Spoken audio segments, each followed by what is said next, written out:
Overview. Ingredients. Steps. Overview. It started as a simple enough task: find a really good pound cake recipe. After all, how much variation could there be in a time-honored recipe that combines flour, sugar, butter and eggs? A lot, as it turns out. I started with a recipe from King Arthur flour that hewed mostly to the traditional formula of using a pound of the 4 main ingredients, except halved because I wanted to stick to 1 loaf pan. I decided a head-to-head competition was in order, so I thumbed through my cookbooks for something different and made Elvis Presley's favorite pound cake from Gourmet Today. It was a big departure, in that it used cream instead of some of the butter and cake flour, and less of it, instead of all-purpose. 5 tips to make you a better baker. Tasters were torn. They liked the flavor of Elvis, but the texture of the other king. So naturally, I had to throw a third into the mix. This contender, similar in ratios to the Elvis cake, but with sour cream instead of heavy cream, came from pastry wizard Stella Parks of Serious Eats, with whom I had consulted about why the original 2 were different, and why the Elvis cake looked so odd and lumpy on top. Her cake was perfect, moist and dense in the way you want a pound cake to be, golden, domed, but a few folks could not get behind the distinctive sour cream flavor, which I loved. So I created a mashup. Hence, the name of my recipe, credit to food editor Joe Yonan. As it always is, Park's advice was invaluable.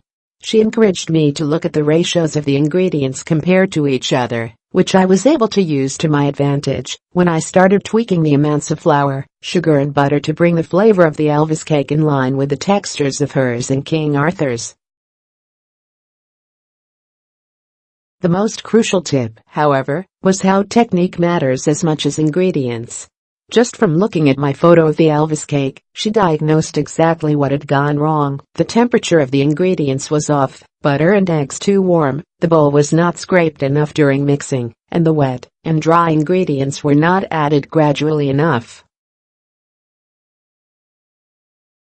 All those can cause the emulsion of the cake batter, yes, just like a mayo, where ingredients are supposed to be held in an even suspension, to break. This recipe combats all those problems. These 1-bowl jam thumbprint cookies are about as easy as baking cookies gets. Cool room temperature is a good benchmark to aim for when it comes to ingredients. An instant red thermometer is really helpful here. Cut to the video of me probing a stick of butter repeatedly, but if you don't have one, we have provided other cues and tips to get you to the right place. See the version of the recipe in our recipe finder for specific temperatures. And, yes, temperature also plays into how long you are supposed to wait before eating the cake. Letting it cool slowly and completely helps lock in the moisture for the best texture. But I'm not going to tattle if you aren't that patient. To be honest, the many pounds of ingredients I went through, and the ones I may have gained sampling the various iterations, should be illegal. But in the end, it was worth it for a loaf that is tender yet firm, moist and bright yellow on the inside with a downright addictive crackly sugar crust, one of my taster's favorite features, on top. I would settle for nothing less, and now you won't have to either.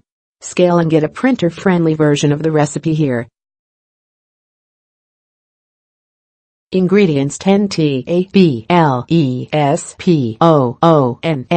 1 stick plus 2 tablespoons, unsalted butter, 5 ounces, 140 grams, at cool room temperature, firm but a finger will leave a dent, plus more for the pan. 1 4 cups plus 2 tablespoons all-purpose flour, preferably low protein, 8 ounces, 225 grams, plus more for the pan 1 4 cups plus 2 tablespoons sugar, 11 ounces, 310 grams, 1 teaspoon baking powder 2 teaspoon kosher salt 3 large eggs, at cool room temperature, place in hot tap water for 3 minutes, 2 teaspoons vanilla extract 2d3 cup heavy cream, 5 ounces, 140 grams. Step 1 Position an oven rack in the lower third of the oven. Preheat to 350 degrees.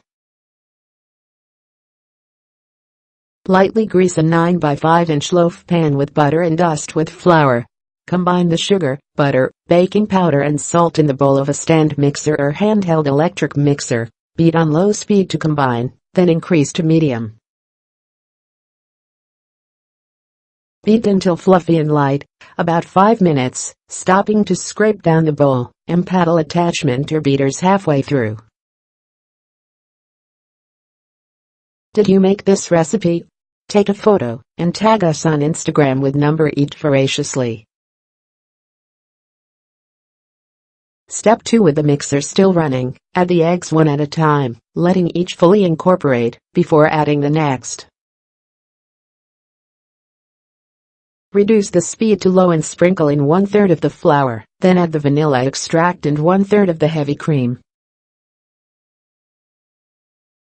Repeat with remaining flour and heavy cream, working in thirds as before. Step 3 Scrape down the bowl, and paddle or beaters with a flexible spatula and resume mixing on medium speed for a second or two to ensure everything is well combined.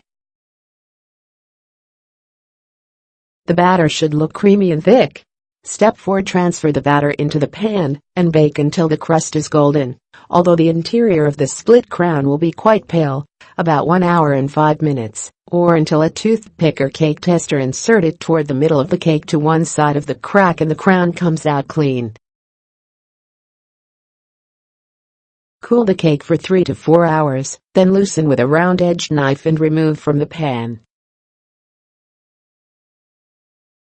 To minimize moisture loss, wrap the cake tightly in plastic and continue cooling until no trace of warmth remains, which can take an additional hour or two.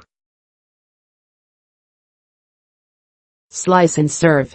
Adapted from recipes from King Arthur Flour, Gourmet Today. More than 1,000 all-new recipes for the contemporary kitchen. Rux Martin Houghton Mifflin Harcourt, 2009, and pastry chef and cookbook author Stella Parks.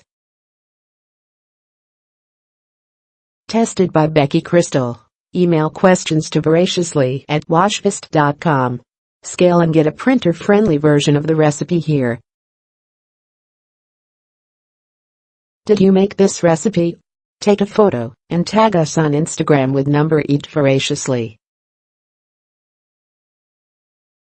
Nutrition calories, 320. Saturated fat, 10 grams. Cholesterol, 90 milligrams. Sodium, 70 milligrams. Carbohydrates, 41 grams. Dietary fiber, 0 g. Sugars, 26 grams. Protein, 4 grams.